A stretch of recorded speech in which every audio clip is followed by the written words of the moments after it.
Bapak terakhir sih, Bapak terakhir ngomong sama aku kayak eh minta maaf ya Papa, tapi kayak sambil kesakitan gitu ngomongnya. Papa minta maaf ya, aku bilang minta maaf apaan sih? Gitu. Iya minta maaf Papa kecelakaan kayak gini.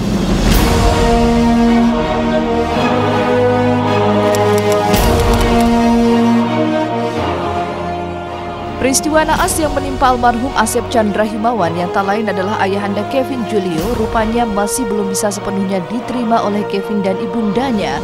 Kevin tak terima lantaran sang ayah pergi meninggalkan dirinya dengan cara yang cukup mengenaskan, yakni menjadi korban tabrakan sebuah sepeda motor yang kabarnya dilakukan oleh seorang pemuda yang tengah ugal-ugalan di jalan raya. Begitu keras dan hebatnya tabrakan dua motor ini tidak hanya merenggut nyawa ayahanda Kevin Julio, tapi juga membuat tubuh si pelaku tabrakan babak belur.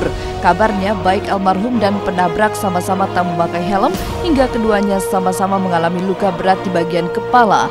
Tapi benarkah jika keberadaan CH di rumah sakit yang diduga menjadi pelaku tabrakan maut di terowongan Setu Cilangkap mendapat pengamanan ketat dari pihak kepolisian? Dan benarkah pula jika dalam mengemudikan sepeda motornya pada malam minggu kemarin, CH dalam pengaruh minuman keras?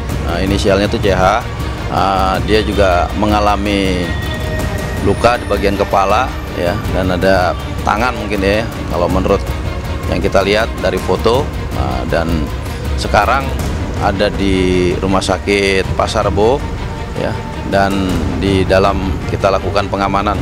Kalau penabrak tersebut mabuk atau tidak, kita masih menunggu dari permintaan visum et repertum kita kepada rumah sakit biar lebih jelas, karena dia memiliki alat, ya. Jadi kita tidak bisa langsung, karena pas saat kejadian kalau punya kitnya kita enak ya, punya yang ditiup gitu. Tapi ini kita belum lengkap, jadi kita serahkan pada rumah sakit. Kedua korban tersebut itu yang CH ini tidak memiliki SIM, ya, yang menabrak orang tua Kevin itu tidak memiliki SIM dan juga tidak menggunakan helm, keduanya memang.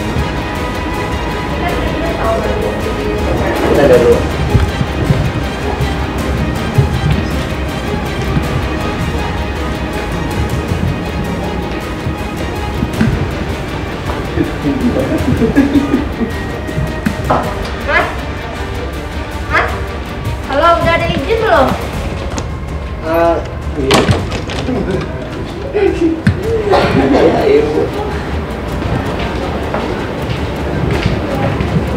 Mari Bang. Ya Pak. Benar Pak.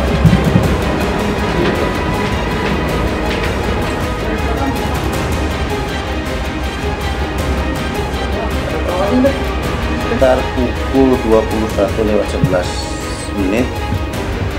itu Tuan Carlos, ya, itu korban kecelakaan lalu lintas. Itu pasien menabrak motor, gitu, menabrak motor. Dari hasil wawancara tidak pakai helm memang pada saat menabrak itu, sehingga pasien terjatuh dan sempat terjatuh ke belakang. Nah, akibat itu mungkin jadi luka robek di belakang kepala. Gimana?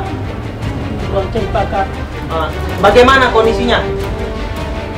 Iya, karena saya kurang mendengar, tahu apa saya bagaimana kayaknya dirahasiain anakku sama saya kurang, terus terang maksudnya kali saya jangan semakin pusing gitu. Ya saya lihat kayaknya ya gitulah. Nah, sekarang mukanya agak bengkak sedikit. Sininya robek, jadi jahit. Aku juga gak lihat itu tempat. Aku belakangan datang. Sininya dijahit. Kata dokternya juga mau dioperasi, katanya ada bengkok di sininya. Nah, aku nggak tahu kayak itu. Soalnya dia nggak bisa saya apa dia dari mana, apa gimana dia, dan dulu nggak pernah bisa saya tanyain. Kalau saya tegur juga marah. Emang suka marah? Dia kan ada penyakitnya. Apa? Penyakitnya itu tahun 2006 dia sakit, kan? Melamar ke tamat SMA, melamar ke polisi, masuk polisi di utarakan. Pendidikan baru 2 minggu sakit. Sampai sekarang nggak ada pekerjaan. Tapi benarkah jika pengendara sepeda motor yang mengendarai motor sport jenis 2 tak ini merupakan bagian dari geng motor yang tengah mengadakan aksi balapan liar? Dan benarkah pula akibat aksinya itu CH terancam hukuman 6 tahun penjara? Sampai sejauh ini karena di sana juga termasuk jalannya nggak terlalu bukan tempat ditrek-trekan ya, karena di situ kan ada nggak jauh dari Mabes TNI ya. Nah, jadi saya rasa bukan tempat trek-trekan, cuman mungkin kondisinya waktu itu sepi ya. Nah, jadi dengan kecepatan tinggi, jalannya enak, terus terowongan, ada terowongan, setelah terowongan mungkin konsentrasinya kalau orang biasa dari terowongan mungkin gelap ke terang, atau itu dia perlu penyesuaian, mungkin agak kagok gitu. Kita lihat dari scan dan keterangan saksi-saksi, memang bisa kita katakan bahwa si CH ini ya bisa kita katakan, nanti kan belum kita lakukan pemeriksaan, tapi bisa memenuhi sebagai tersangka. Kita kenain kemarin 310 Mas, 310 ayat 4 ya. Ya, yang mengakibatkan orang meninggal dunia Mas ya. Hukuman penjaranya Pak? Ancamannya 6 tahun. Lantas siapakah sosok CH yang diduga menjadi pelaku dan penabrak di terowongan Setu Cilangkap, Jakarta Timur pada Sabtu malam? Dari penelusuran tim Seleb on Cam, CH sendiri tinggal di sebuah kontrakan di kawasan Ciracas, Jakarta Timur. Tapi benarkah jika ibunda CH menyesal dengan perbuatan anaknya yang telah menghilangkan nyawa orang lain? Ya kalau ditangkap polisi namanya anak ya, sedangkan cuma keluarga namanya ditangkap polisi, tetap sedih. Apalagi anak kandung, cuma satu laki, satu perempuan, tetap sedih. Saya bilang nggak terima. Kalau memang harus itu, aku kan nggak bisa bilang apa-apa. Aku sering semua ke polisi, udah ada yang ngurusin semuanya. Sebenarnya emang jujur aja saya emosi sih. Aku emosi, mama emosi. Emosinya bukan karena apa ya? Ya emang sekali lagi kembali ke takdir. Kita nggak bisa ngendalin takdir gitu.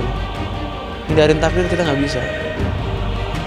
Cuman tanggung jawab dari orang itu, dari manusia itu, kenapa dia bisa lari dari kesalahan. Ya kalau itu sih ya memang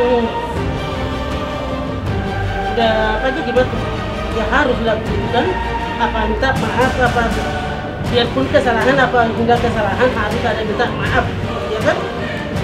Itu aja aku rasanya salah sedikit. Dari tadi aku tahu mungkin kalau yang meninggal belum dikubur, aku tahu mungkin aku ke sana. Saya ini minta maaf sebelum saya pergi ke sana ke rumah bapak yang si korban. Aku minta maaf. Ya, itu yang saya bilang. Aku minta maaf, benar-benar minta maaf. Aku nggak bisa mengatakan apa-apa.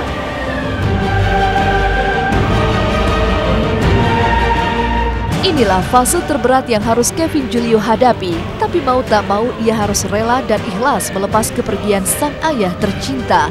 Lantas benarkah tak ingin berlarut dalam kesedihan, Kevin siap menjalankan amanat sang ayah yang belum sempat ia penuhi? Temukan kisahnya setelah jeda pariwara berikut ini.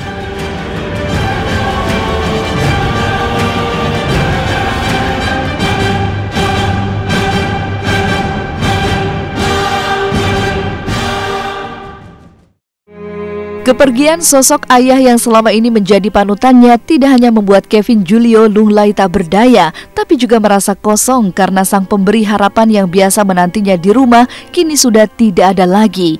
Kenang-kenangan pemberian almarhum berupa motor gede yang diterima Kevin 2 hari sebelum insiden naas itu terjadi.